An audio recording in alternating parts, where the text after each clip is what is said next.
ਧੰਨ ਵਾਹਿਗੁਰੂ ਸਾਹਿਬ ਜੀਓ। ਫਲ ਗੁਣ ਆਨੰਦ ਉਪਾਰਜਨਾ, ਹਰ ਸੱਜਣ ਪ੍ਰਗਟੇ ਆਈ। ਸੰਤ ਸਹਾਈ ਰਾਮ ਕੀ, ਕਰ ਕਿਰਪਾ ਦਿਆ ਮਿਲਾਈ। ਸੀਜ ਸੁਹਾਵੀ ਸਰਬ ਸੁਖ, ਹੁਣ ਦੁੱਖਾਂ ਨਾਹੀਂ ਜਾਏ। ਇਛ ਪੁਨੀ ਬੜ ਭਾਗਣੀ, ਵਰ ਪਾਇਆ ਹਰ ਰਾਏ। ਮਿਲ ਸਈਆ ਮੰਗਲ ਗਾਵਹੀ, ਗੀਤ ਗੋਬਿੰਦ ਆਲਾਈ।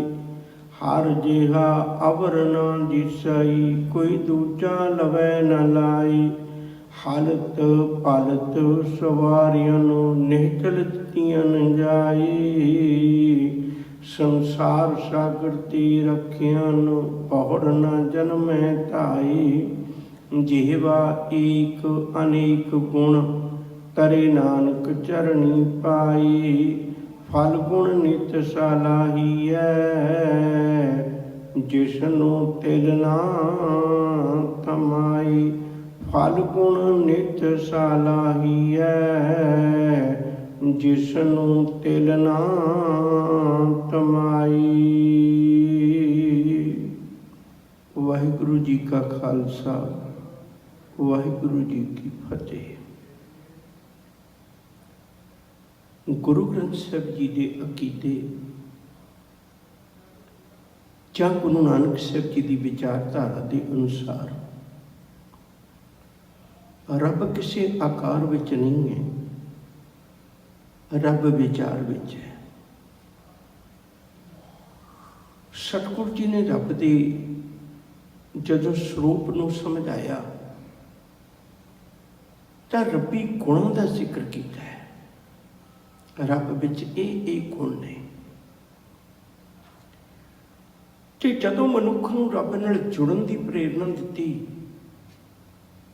ਤਾਂ ਪ੍ਰੇਰਨਾ ਵੀ ਇਹੋ ਹੀ ਦਿੱਤੀ ਵੀ ਤੂੰ ਕਿਸੇ ਆਕਾਰ ਨੂੰ ਨਹੀਂ, ਰੱਬੀ ਗੁਣਾਂ ਨੂੰ ਚੇਤੇ ਕਰਕੇ ਆਪਣੇ ਜੀਵਨ ਵਿੱਚ ਧਾਰਨ ਕਰਨਾ ਹੈ। ਨਿਰੰਕਾਰ ਦੇ ਗੁਣ ਗਾਉਣੇ ਨੇ। ਗੁਰਮਤਿ ਵਿੱਚ ਬਹੁਤ ਥਾਵਾਂ ਤੇ ਧੰਨ ਗੁਰੂ ਗ੍ਰੰਥ ਸਾਹਿਬ ਜੀ ਦੀ ਪਵਿੱਤਰ ਬਾਣੀ ਵਿੱਚ ਵਾਰ-ਵਾਰ ਮਨੁੱਖ ਨੂੰ ਇਸ ਗੱਲ ਦੀ ਪ੍ਰੇਰਨਾ ਹੈ।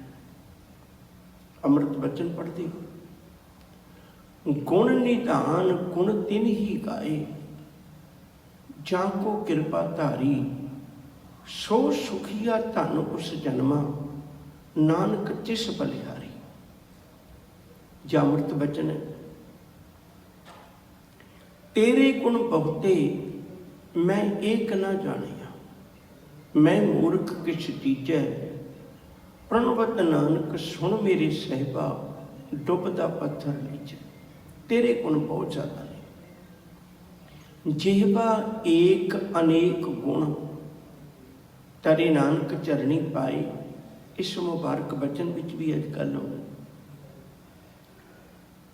ਜਿਹਵਾ ਇੱਕ ਹੈ ਮੇਰੀ, ਤੇਰੇ ਗੁਣ ਬਹੁਤ ਜ਼ਿਆਦਾ ਨੇ। ਤੁਮ ਦਾਤੇ ਠਾकुर ਪ੍ਰਤਪਾਲਕ, ਨਾਇਕ ਖਸਮ ਹਮਾਰੇ। ਨਿਮਕ ਨਿਮਕ ਤੁਮ ਹੀ ਪ੍ਰਤਪਾਲੋ, ਹਮ ਬਾਰਕ ਤੁਮਰੇ ਤਾਰੇ। ਜਿਹਵਾ ਏਕ ਕਵਨ ਗੁਣ ਕਹੀਐ, ਬੇਸ਼ੁਮਾਰ ਬੇਅੰਤ ਸੁਆਮੀ। ਤੇਰੂ ਅੰਤ ਨ ਕਿਨਹੀ ਲਹੀਐ। ਜਾਂ ਅੰਮ੍ਰਿਤ ਬਚਨ ਪੜ੍ਹਦੇ ਹੋ ਸਤਿਗੁਰੂ ਜੀ ਦੀ ਪਵਿੱਤਰ ਬਾਣੀ ਵਿੱਚ, ਜਨ ਨਾਨਕ ਗੁਣ ਗਾਵੇ ਕਰਤੇ ਕੇ ਜੀ। ਜੋ ਸਭ ਸੇ ਕਰ ਜੋਈ। ਮਸ ਮਾਲਕ ਦੇ ਗੁਣ ਗਾਉਣਾ ਹੈ ਜਿਹੜਾ ਸਾਰਿਆਂ ਦੇ ਦਿਲਾਂ ਦੀਆਂ ਜਾਣਦਾ ਹੈ। ਤੇ ਹਜ਼ੂਰ ਨੇ ਰਸਨਾ ਗੁਣ ਗੋਪਾਲ ਨਿਤ ਗਾਇਨ। ਸ਼ਾਂਤ ਸਹਿਜ ਰਹਸ ਮਨ ਉਪਜਿਓ, ਸਗਲੇ ਦੁੱਖ ਭਲਾਏ। ਤੇ ਅਖੀਰ ਵਿੱਚ ਪੁੱਛਿਆ ਵੀ ਇਹੋ ਹੀ ਹੈ, ਪੁੱਛਿਆ ਵੀ ਇਹੋ ਹੀ ਹੈ। ਗੁਣ ਗੋਬਿੰਦ ਗਾਇਓ ਨਹੀਂ, ਜਨਮ ਅਕਾਰਤ ਕੀਨ। ਕਹੋ ਨਾਨਕ ਹਰ ਭਜ ਮਨਾ, ਜਿਹ ਵਿੱਚ ਜਲ ਕੋ ਮੀਨ। ਜੇ ਰੱਬ ਦੇ ਗੁਣ ਨਹੀਂ ਗਾਏ ਤਾਂ ਜਨਮ ਅਕਾਰਥ ਗਵਾ ਲਿਆ, ਬੇਕਾਰ ਗਵਾ ਲਿਆ। ਗੁਰਮਤਿ ਅਨੁਸਾਰ ਗੁਣ ਕੇ ਗੁਣੀ ਸਮਾ ਬਣਿਆ। ਰੱਬ ਦੇ ਗੁਣਾਂ ਨੂੰ ਗਾਉਂਦਿਆਂ ਹੋਇਆਂ ਉਸ ਗੁਣਾਂ ਦੇ ਖਜ਼ਾਨੇ ਵਿੱਚ ਅਭੇਦ ਹੋਣਾ ਹੈ। ਇਹ ਸਾਡੀ ਮੰਜ਼ਿਲ ਹੈ। ਤੋਂ ਅੱਜ 12 ਮਹੀਨਿਆਂ ਦੀ ਵਿਚਾਰ ਵਿੱਚੋਂ ਆਖਰੀ ਮਹੀਨੇ ਦਾ ਜ਼ਿਕਰ ਆਪਾਂ ਸਾਂਝਾ ਕਰਨ ਲੱਗੇ ਹਾਂ। ਸ਼ੁਰੂਆਤ ਵਿੱਚ ਗੁਰਦੇਵ ਨੇ ਇੱਕ ਗੱਲ ਕਹੀ ਸੀ, ਚੇਤ ਗੋਬਿੰਦ ਆਰਾਧੀ ਹੈ, ਖੋਵੇ ਆਨੰਦ ਕਣਾ। 12 ਮਾਹਾਂ ਦੀ ਬਾਣੀ ਵਿੱਚ ਜਾਂ 12 ਮਾਹ ਜਿਤਨੇ ਵੀ ਕਾਵਿ ਰੂਪ ਨੇ, ਉਹਦੇ ਵਿੱਚ ਇੱਕ ਆਪਣੇ ਪਿਆਰੇ ਤੋਂ ਵਿਛੜੀ ਹੋਈ ਰੂਹ ਦੀ ਤੜਫ, ਉਹਦੀ ਬਿਲਕ, ਉਹਨੂੰ ਬਿਆਨ ਕਰਕੇ ਤੇ 12 ਮਾਹਾਂ ਦੇ ਅਖੀਰ ਵਿੱਚ ਉਹਦਾ ਮਿਲਾਪ ਕਰਵਾਇਆ ਹੁੰਦਾ ਹੈ। ਇੱਥੇ ਵੀ ਬਿਰਹਿ ਵਿਜੋਗਣ ਦੀਆਂ ਅਰਦਾਸਾਂ, ਅੱਜ ਮਿਲਾਪ ਹੋ ਜਾਣਾ ਉਹਦਾ। ਇਹ ਮਿਲਾਪ ਬੜਾ ਸ਼ਬਦ ਹੈ। ਬਿਰਹਾ ਇੱਕ ਬਹੁਤ ਕੀਮਤੀ ਸੁਗਾਤ ਹੈ ਰੱਬ ਦੀ। ਬਿਰਹਾ ਬਿਰਹਾ ਆਖੀ ਹੈ, ਬਿਰਹਾ ਤੂੰ ਸੁਲਤਾਨ, ਜਿਤ ਤਨ ਬਿਰਹੋ ਨਾ ਉਪਜੈ, ਸੋ ਤਨ ਜਾਨ ਮਸਾਨ। ਮਸਾਨਾਂ ਵਿੱਚ, ਸ਼ਮਸ਼ਾਨ ਭੂਮੀ 'ਚ ਬੇਅੰਤ ਲੋਕ ਸੁੱਤੇ ਹੁੰਦੇ ਨੇ, ਕੋਈ ਕਿਸੇ ਨੂੰ ਯਾਦ ਨਹੀਂ ਕਰਦਾ, ਕੋਈ ਕਿਸੇ ਨੂੰ ਨੇੜਤਾ ਨਹੀਂ ਹੈ। ਜੇ ਜੀਵਨ ਅੰਦਰ ਆਪਣੇ ਪਿਆਰੇ ਦੇ ਮਿਲਾਪ ਦੀ ਤਾਂਘ ਹੀ ਪੈਦਾ ਨਹੀਂ ਹੋਈ ਤਾਂ ਹਿਰਦਾ ਸ਼ਮਸ਼ਾਨ ਭੂਮੀ ਵਰਗਾ ਹੈ। ਉੱਥੇ ਕੋਈ ਪਿਆਰ ਵਾਲਾ ਦਿਲ ਨਹੀਂ ਵਸਦਾ, ਉੱਥੇ ਪ੍ਰੀਤਵਾਨ ਨਹੀਂ ਵਸਦਾ, ਉਹਦੇ ਅੰਦਰ ਖਿੱਚੀ ਨਹੀਂ ਹੈ। ਤਾਂ ਗੁਰਦੇਵ ਸੱਚੇ ਪਾਤਸ਼ਾਹ ਨੇ ਅੱਜ ਬੜੀ ਪਿਆਰੀ ਦਾਤ ਬਖਸ਼ਿਸ਼ ਕੀਤੀ ਹੈ ਤੇ ਇਹਨੂੰ ਵਿਚਾਰਨ ਦੀ ਅੱਜ ਆਪਾਂ ਨਾਲ ਨਾਲ ਕੋਸ਼ਿਸ਼ ਕਰੀਏ। ਹਜ਼ੂਰ ਸੱਚੇ ਪਾਤਸ਼ਾਹ ਕਿਰਪਾ ਕਰਦੇ ਨੇ। ਫਲਗੁਣ ਆਨੰਦ ਉਪਾਰਜਨ, ਸਾਹਿਬ ਦੀ ਬਾਣੀ ਵਿੱਚ ਲਾਰੇ ਨਹੀਂ ਲਾਏ ਹੋਏ, ਹਕੀਕਤ ਵਾਲਾ ਜੀਵਨ ਹੈ, ਸੱਚ ਵਾਲਾ ਜੀਵਨ, ਜੀਵਿਆ ਹੋਇਆ ਜੀਵਨ। ਬਚਨ ਕੀਤਾ ਸੀ ਸਤਿਗੁਰੂ ਜੀ ਨੇ, ਚੇਤ ਗੋਬਿੰਦ ਆਰਾਧੀ ਹੈ, ਆਰਾਧਨਾ ਕਰ, ਹੋਵੇ ਆਨੰਦ ਕਣਾ। ਤੇਰੇ ਜੀਵਨ ਵਿੱਚ ਬਹੁਤ ਆਨੰਦ, ਆਨੰਦ ਮਤਲਬ ਦੁੱਖ ਸੁੱਖ ਤੋਂ ਉਤਲੀ ਅਵਸਥਾ, ਅਡੋਲ ਅਵਸਥਾ, ਬਹੁਤ ਆਨੰਦ ਹੋ ਜਾਏਗਾ। ਉਸ ਪਿਆਰੇ ਦੀ ਯਾਦ ਵਿੱਚ, ਚੇਤ ਦੇ ਵਿੱਚ ਚੇਤਾ ਕਰਕੇ ਤੁਰ ਪਈ। ਰਾਹ ਦੇ ਵਿੱਚ ਬੜੀਆਂ ਔਕੜਾਂ ਵੀ ਆਈਆਂ, ਕਦੇ ਵਿਕਾਰਾਂ ਦੀ ਤਪਸ਼ ਨੇ ਅੰਦਰ ਸਾੜ ਦਿੱਤੇ ਗੁਣ, ਕਦੇ ਪੋਖ ਤੋਂ ਹਖਾਰ ਨੇ ਜੀਵਨ ਵਿੱਚ ਬੜੀ ਉਜਾੜ ਪੈਦਾ ਕਰ ਦਿੱਤਾ, ਬੀਆਬਾਨ ਪੈਦਾ ਕਰ ਦਿੱਤਾ। ਪਰ ਬਸੰਤ ਵਾਪਸ ਆਈ। ਇਹ ਜਿਹੜੇ ਮਾਘ, ਚੇਤ, ਫੱਗਣ, ਇਹ 3 ਮਹੀਨੇ ਨੇ, ਯਾਦ ਰੱਖੋ ਜੀ, ਬਸੰਤ ਦੇ ਮਹੀਨੇ ਨੇ। ਅੱਗੇ ਮਾਲਿਕ ਦੇ ਚਰਨਾਂ ਤੋਂ ਵਿਛੜੀ ਹੋਈ, ਜਿਨ ਕੇ ਕੰਤ ਜਸਾ ਪੂਰੀ, ਪ੍ਰਭ ਸੁਆਮੀ ਕੰਤ ਵਿਹੂਣੀਆਂ। ਜੀਵਨ ਤੜਫੜਾਂ ਦੇ ਵਿੱਚ ਗੁਜ਼ਰਦਾ ਸੀ ਆਪਣੇ ਪਿਆਰੇ ਤੋਂ ਵਿਛੜ ਕੇ। ਪਰ ਹੁਣ ਨਾਨਕ ਤਿਨਾ ਬਸੰਤ ਹੈ, ਜਿਨ ਘਰ ਵਸਿਆ ਕੰਤ। ਬਾਹਰੀ ਤੌਰ ਤੇ ਕੁਦਰਤ ਦੀ ਰੌਣਕ ਨਹੀਂ ਪਰਤੀ, ਅੰਦਰ ਵੀ ਜੀਵਨ ਵਿੱਚ ਰੌਣਕ ਪਰਤ ਆਈ ਹੈ, ਆਪਣੇ ਪਿਆਰੇ ਦਾ ਮਿਲਾਪ ਹੋਣ ਲੱਗਾ ਹੈ। ਫਲਗੁਣ ਆਨੰਦ ਉਪਾਰਜਨਾ, ਉਪਾਰਜਨਾ ਮਤਲਬ ਪ੍ਰਗਟ ਹੋ ਜਾਣਾ, ਪੈਦਾ ਹੋ ਜਾਣਾ, ਆਨੰਦ ਪੈਦਾ ਹੋ ਗਿਆ। ਫਲਗੁਣ ਸ਼ਬਦ ਬੜਾ ਪਿਆਰਾ ਹੈ, ਯਾਦ ਰੱਖਿਓ ਜੇ। ਆਮ ਕਰਕੇ ਫੱਗਣ ਕਿਹਾ ਜਾਂਦਾ ਇਸ ਮਹੀਨੇ ਨੂੰ ਸਾਡੀ ਬੋਲੀ 'ਚ, ਪਰ ਇੱਥੇ ਸਤਿਗੁਰੂ ਜੀ ਨੇ ਹਟ ਕੇ ਥੋੜੇ ਨਾਮ ਵਰਤੇ ਨੇ। ਫਲਗੁਣ ਗੁਣਾ ਰੂਪੀ ਫਲ, ਕਿਉਂਕਿ ਕੋਈ ਵੀ ਮਿਹਨਤ ਕਰਨੀ ਹੈ ਉਹਦਾ ਫਲ ਤੇ ਮਿਲਣਾ ਹੈ ਨਾ। ਮਿਹਨਤ ਰੱਬ ਦੇ ਘਰ ਤਾਂ ਉਹਦਾ ਸੁਭਾਅ ਹੈ, ਇੱਕ ਤਿਲ ਨਹੀਂ ਭੱਲੇ ਕਾਲੇ।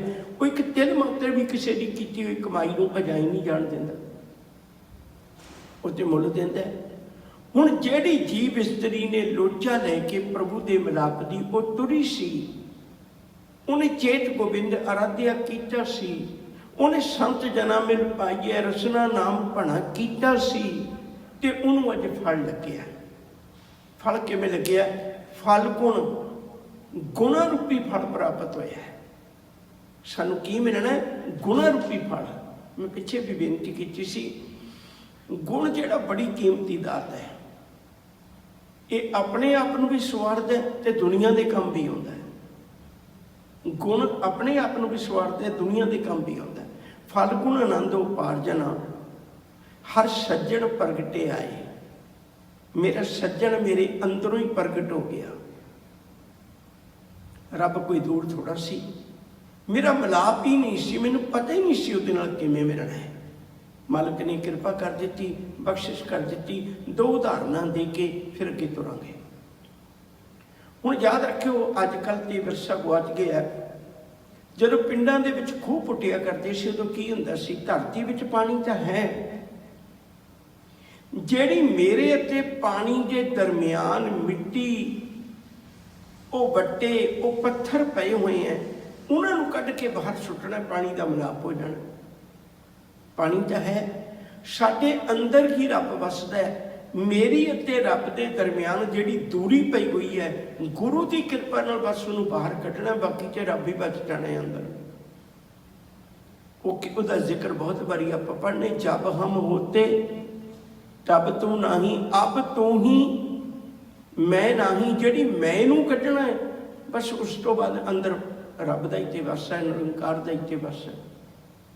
फिर चेते विच रखियो, जे कोई पत्थर कढ़ रहा है, वो कहण लगे मूर्ति बनाउण लगा, कहना नहीं मूर्ति नहीं बनाउण लगा, मैं वाधू पत्थर लाउण लगा, हरेक पत्थर विच मूर्ति है। मैं तो सिर्फ वाधू पत्थर ही लाउण लगा है, मूर्ति तो हरेक पत्थर विच बनी पई है। साडे अंदर भी रब है प्यार वालिओ, पर असीं वो वाधू पत्थर ही नहीं ला पाउंदे। जदों गुरु नूं घड़न की कोशिश करदा है ते असीं उदों टुट जांदे हैं। सट नहीं सारदे गुरु के पावन वचनां दी।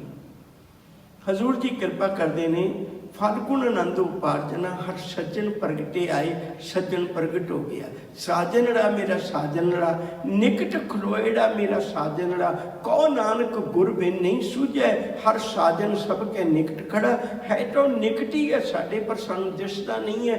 बुलिया रब तेथों वख नहीं, पर तेरी देखण वाली अख नहीं। सिर्फ इतना को फर्क है। साहब कृपा करते ने, फलगुण आनंद उपार्जना, हर सज्जन प्रगटे आए, संत सहाई राम के कर कृपा दिया मिलाए। जदों शब्द ये संत आउंदा है, साडी सुरत बिरत विच एक नक्शा बन जाता है। हुण इत्थे वड्डी मुश्किल है, बहुत वड्डी मुश्किल है। क्यों? पहलों जिक्र किया सी भी सांझ गुणा की पाउणी है, पर असीं फिर भी किसी न किसी संत शब्द नूं किसी आकार रूप च मनते हैं, किसी विचार रूप च नहीं मनते। संत शब्द विचार रूप च है। सुखमनी साहब पढ़ते हो, संत की कष्टपदी है, साध की कष्टपदी है, ब्रह्म ज्ञानी की कष्टपदी है। उत्थे किसी लिबास का जिक्र नहीं है। उत्थे मन साचा मुख साचा सोए, अवर न पेखै एक बिन कोए, नानक ये लक्षण ब्रह्म ज्ञानी होए। हुण ये निशानियां ने होंदियां, यकीन करके जानियो।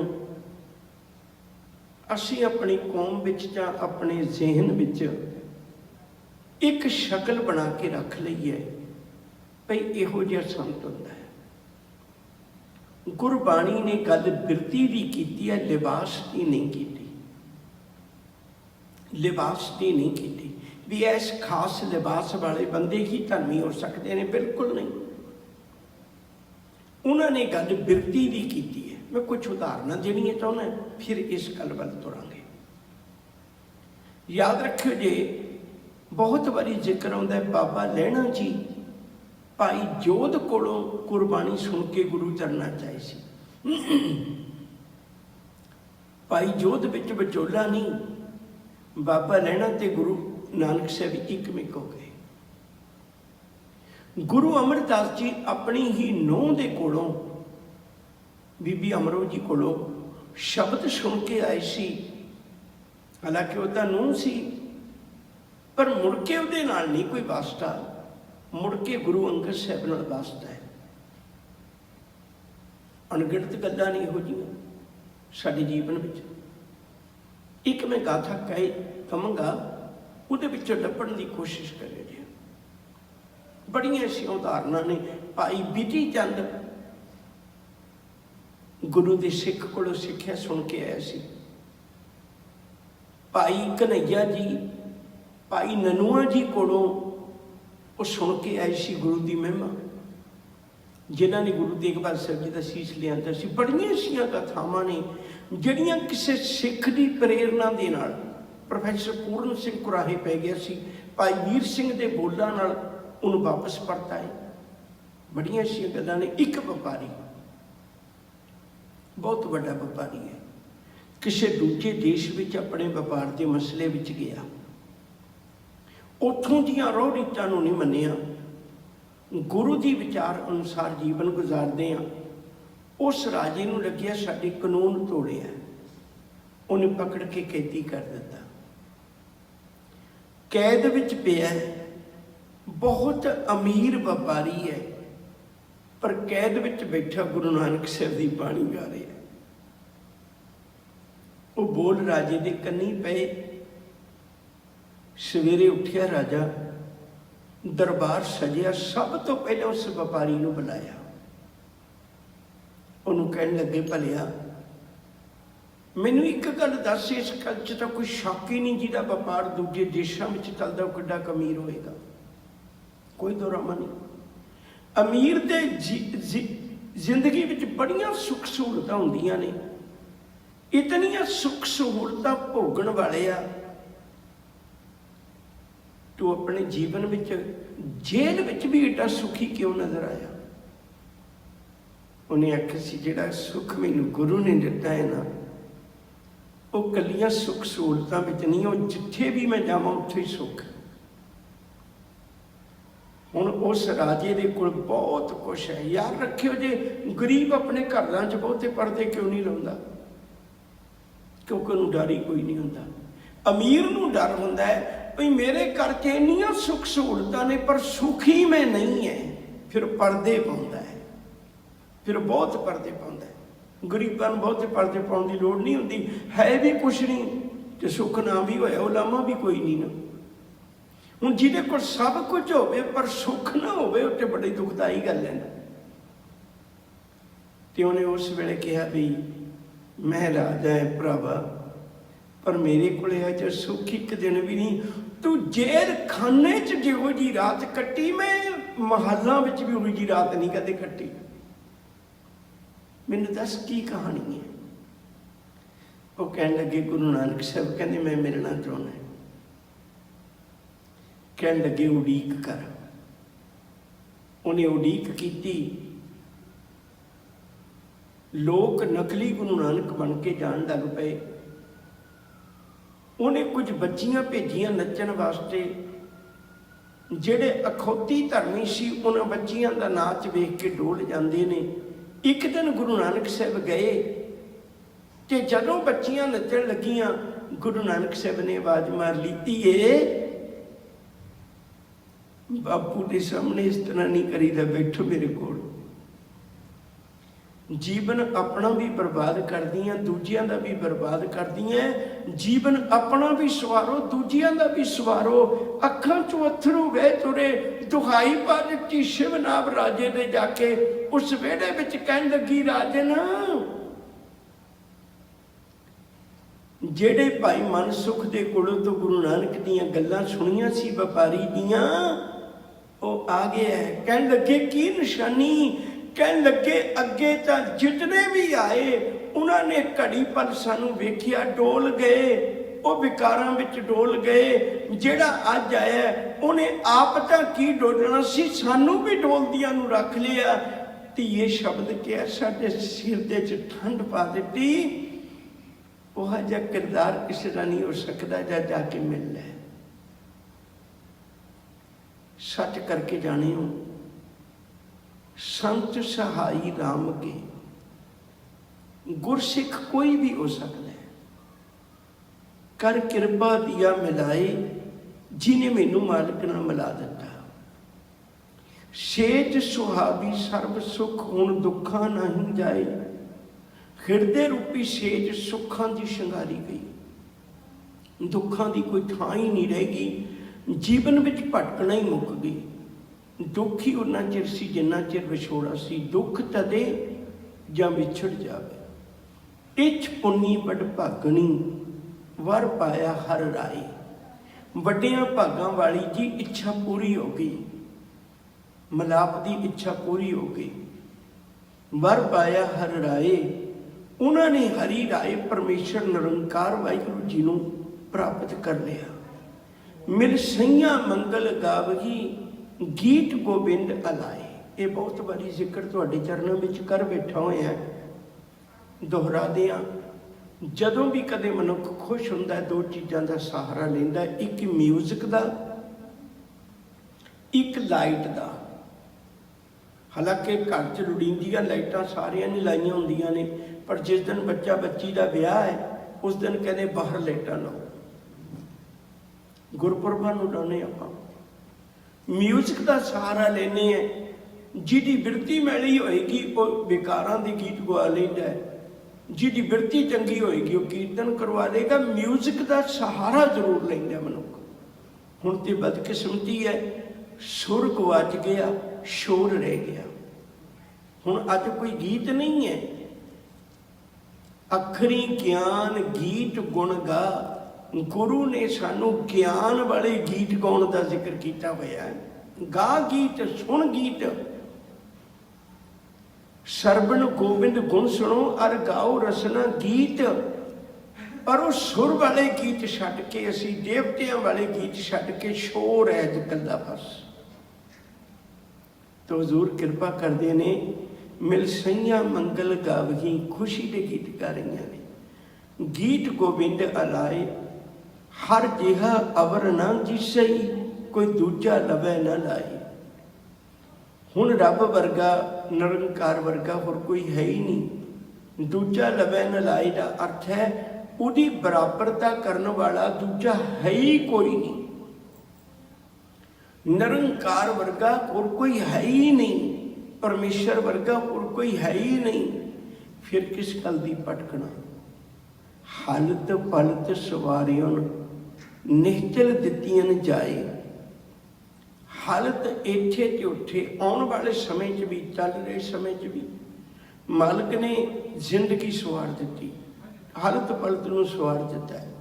ਨਿਹਚਲ ਦਿੱਤੀਆਂ ਜਾਏ। ਨਿਹਚਲ ਨਾ ਚੱਲਣ ਵਾਲੀ, ਜਾਏ ਦਾ ਮਤਲਬ ਥਾਂ ਦੇ ਦਿੱਤੀ। ਕਿਉਂਕਿ ਮੈਂ ਅਰਦਾਸ ਕੀਤੀ ਸੀ, ਮਾਲਕ ਜੀ ਇੱਕ ਕਿਰਪਾ ਕਰੋ, ਹਰ ਮੇਲੋ ਸੁਆਮੀ ਸੰਗ ਪ੍ਰਭ ਜਿਸਕਾ ਨਿਹਚਲ ਧਾਮ। ਮੈਨੂੰ ਉਸ ਸੁਆਮੀ ਨਾਲ ਮਿਲਾ ਜਿਹਦਾ ਧਾਮ, ਜਿਹਦਾ ਘਰ ਨਿਹਚਲ ਹੈ, ਕਦੇ ਚੱਲਦਾ ਨਹੀਂ ਹੈ, ਕਦੇ ਡੋਲਦਾ ਨਹੀਂ ਹੈ। ਮੈਨੂੰ ਉਸ ਦੇ ਘਰ ਵਿੱਚ ਮਾਲਕ ਨੇ ਮਿਲਾ ਦਿੱਤਾ। ਦੁਨੀਆ 'ਚ ਭਾਵੇਂ ਕਿੱਡਾ ਹੀ ਕਿਸੇ ਦਾ ਮਹੱਲ ਹੋਵੇ, ਇੱਕ ਨਾ ਇੱਕ ਦਿਨ ਢਹਿ ਜਾਂਦਾ ਹੈ। ਉਹ ਅਵਸਥਾ ਵਿੱਚ ਨਹੀਂ ਰਹਿੰਦਾ। ਪਰ ਇੱਕ ਰੱਬ ਦਾ ਹੀ ਘਰ ਹੈ ਜਿਹੜਾ ਕਦੇ ਢਹਿੰਦਾ ਨਹੀਂ, ਜਿਹਦੇ ਤੇ ਕੋਈ ਕਬਜ਼ਾ ਨਹੀਂ ਕਰ ਸਕਦਾ, ਜਿਹਨੂੰ ਕੋਈ ਢਾਹ ਵੀ ਨਹੀਂ ਸਕਦਾ।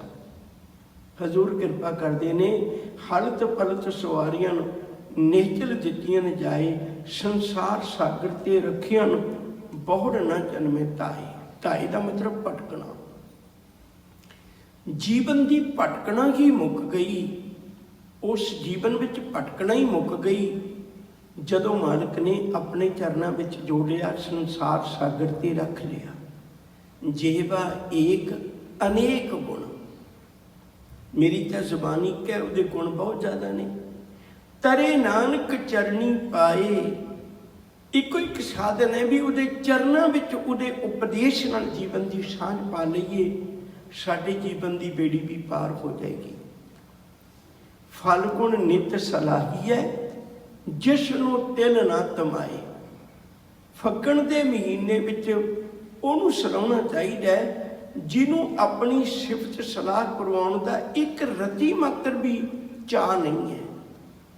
ਉਹਦੀ ਕੋਈ ਲੋੜ ਨਹੀਂ ਹੈ। ਮਤ ਸੋਚਿਓ ਵੀ ਮੈਂ ਉਹਦੀ ਇਬਾਦਤ ਕਰਦਾ ਤੇ ਉਹਦੀ ਰੱਬ ਦੀ ਕੋਈ ਲੋੜ ਹੈ, ਮੇਰੀ ਲੋੜ ਹੈ। ਕਿਉਂ? ਕਿਉਂਕਿ ਗੁਣ ਗਾਵਤ ਤੇਰੀ ਉਤਰ ਸਮੈਲ। ਜਦੋਂ ਰੱਬ ਦੇ ਗੁਣ ਗਾਉਣੇ ਤੇਰੀ ਮੈਲ ਉਤਰਦੀ ਹੈ, ਰੱਬ ਨੂੰ ਕੋਈ ਫਰਕ ਨਹੀਂ ਪੈਂਦਾ। ਰੱਬ ਮੇਰੀ ਸਿਫਤ ਦਾ ਭੁੱਖਾ ਨਹੀਂ ਹੈ। जे उन्हें सिफत करवानी हुंदी। कुछ लोग ऐसे साध लेंदा जिहड़े उहदी सिफत करते रहंदे, उन्हें साडे तो क्यों मुथाजगी रखी। रब नूं लोड़ नहीं है। इहदा एक आखिरी बंद भी है, जिन जिन नाम ध्याया तिन के काज सारे। संखेप विच बेनती करना है, इस गल नूं बहुत तवज्जो दे के समझियो। मैं बेनती करा, बहुत तवज्जो दे के। जिन जिन नाम ध्याया, इत्थे असीं वखरी गल कर दिंदे हैं। इत्थे सोच लैने भी जिन्हां ने वाहिगुरू वाहिगुरू कहा, नाम ध्याई दा अर्थ वखरा कर दिंदे। नाम ध्याई दा अर्थ वखरा नहीं है।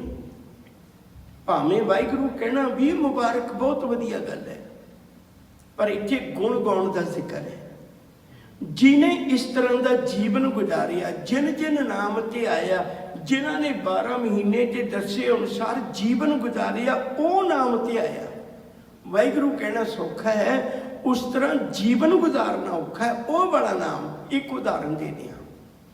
जपजी साहिब पढ़ते हो, अज मेरे को वक्त नहीं इन्ना। रब्बी हुक्म की गल है, सुने की गल है, मन्ने की गल है, सोदर की गल है। 5 पड़ा 5 खंड आउंदे ने, ਉਹਦੇ ਵਿੱਚ ਨੂੰ लंघ के हुण अखीर च की आया, जिन्नी नाम ध्याया, जिन्हां ने अपना जीवन जपजी साहिब के अनुसार गुजारिया, आह वाला नाम जपना। ये तो असीं किनारा कर जाने हैं, क्योंकि मैं भी नहीं उमें जिउंदा, उमें मैं भी नहीं जिउंदा। फिर असीं की करने भी हुक्म रजाई चलण की बजाय ये बना लो भी अद्धा घंटा पौना घंटा वाहिगुरू कह लो जी, मैं सिमरन करदा नाम जपदा है। ये भी मुबारक, मैं बार बार बेनती करा, पर नाम जपण का अर्थ उहदे अनुसार जिंदगी गुजारना है। आ है असल विच नाम जपना। जिन जिन नाम ध्याया तिन के काज सारे, उन्हां दी जिंदगी दे कारज पूरे हो गए। हर गुर पूरा आराध्य, अधूरे गुरुआं कोलों नहीं ये गल होनी। हर गुर पूरा आराध्य, दर गए सच खरे, रब्बी नज़रां विचों कबूल हो गए खरे नहीं। सर्व सुखां नित चरण हर, भवजल बिखम तरे।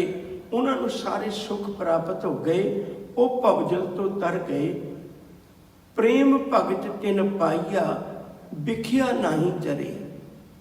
वो जहर विच नहीं सड़े, माया विच नहीं सड़े। तुसीं कदे मायाधारी का जीवन वेखना, वो खुद भी सड़िया हुंदा है। माथे त्रिकुटी, दृष्ट करूर, बोले कौड़ा, जे बाकी फूल, खिजिया रहिंदा हर वक्त।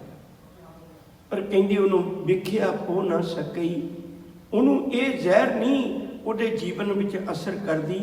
हजूर जी कृपा करते हैं, प्रेम भगत तिन पाइया, विख्या नहीं जरे।